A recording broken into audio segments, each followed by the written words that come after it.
السلام علیکم.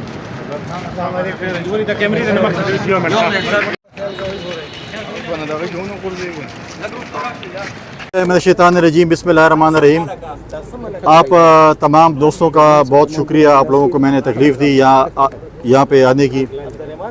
آج میں صوبہ خیبر پختونخوا اور پشاور کے سب سے پرانے اسٹیڈیم ارباب نیاز اسٹیڈیم میں کھڑا ہوں. اس کے بہت تاریخ جو ہے میں سمجھتا ہوں کہ ایک بڑی تاریخی جگہ ہے. اور تاریخی جگہ اس لیے ہے کہ پاکستان کی سابق وزیر اعظم محترمہ بے نظیر بھٹو شہید نے اپنا آخری جو کے پی میں جلسہ تھا اس نے اپنی شہادت سے ایک دن پہلے اسی گراؤنڈ میں کیا تھا. اور اس کے بعد وہ اگلے دن پنڈی کے جلسے میں جو ہے وہ شہید ہوئی. تو ایک بہت تاریخی گراؤنڈ ہے ہمارے لیے. اس میں ہمارے جو ہے میں سمجھتا ہوں کہ جتنے میرے ساتھ ہمارے یہاں پر دوست کھڑے ہیں, پارٹی کے بھی دوست کھڑے ہیں, باقی دوست بھی کھڑے ہیں, ہمارے لیے بڑا ایک جذباتی بھی ہے, تاریخی بھی ہے, یادگاری بھی ہے. تو میرا سب سے پہلے وزٹ میں نے یہاں پہ کیا کہ میں دیکھوں کہ کیا پوزیشن ہے. تو آپ بھی میرے ساتھ ہیں, ہمارے دوست بھی ساتھ ہیں, اور میں بھی یہاں پہ کھڑا ہوں. تو مجھے پتہ چلا ہے کہ 2017 سے یہاں پر ریکنسٹرکشن کا کام شروع ہوا ہے. جب میچز ہو رہے تھے تو کہا گیا تھا کہ اسٹیڈیم کو معیار کے مطابق لے کے آیا جائے. 2017 سے آج تک یہ سفر شروع کیا اس گراؤنڈ میں ریکنسٹرکشن کا. اور آج آپ خود دیکھیں اس گراؤنڈ کی کیا پوزیشن ہے. آج 2024 میں آ گئے ہیں.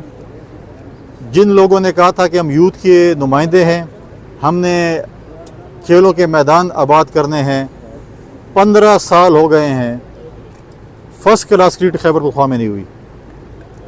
اور یہ بڑا افسوسناک امر ہے کہ میں نوجوانوں کے کھیلوں کے میدان آباد کرنے کے لیے آیا ہوں اور میں نے کھیلوں کے میدان جو ہیں وہ ویران کر دیے ہیں. آج 10 سال تو جو ہے اس حکومت کو ہو چکے ہیں اور آج تک یہ گراؤنڈ نہیں بن سکا. 17 سے آج تک.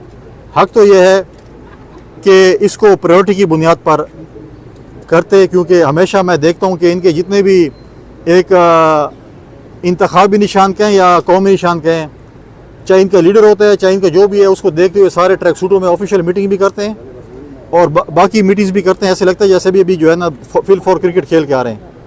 لیکن مجھے افسوس ہے کہ یہاں پر یہاں پہ جو ہے ہماری کرکٹ کے میدان غیر آباد ہیں. پاکستان کرکٹ ٹیم میں آدھے سے زیادہ پلیئرز تقریباً خیبر پختونخوا کے ہیں, اور ہمارا یہ حال ہے کہ یہاں پر نہ کرکٹ کی اکیڈمی ہے, نہ کرکٹ کے گراؤنڈ ہیں, نہ آپ 65% آف یوتھ کو ایڈریس کر سکتے ہیں. سندھ نے اپنے اسٹوڈنٹ یونینز پہ پابندی ختم کر دی ہے. آج تک ہم اسٹوڈنٹ یونین پہ پابندی ختم نہیں کر سکے. ہم نوجوانوں کو کیا چیز دے رہے ہیں. لہٰذا میں کہتا ہوں کہ اگر حکومت کے پاس وسائل نہیں ہے, مجبوری ہے, ان کی ترجیحات کچھ اور ہیں, ہو سکتی ہے اور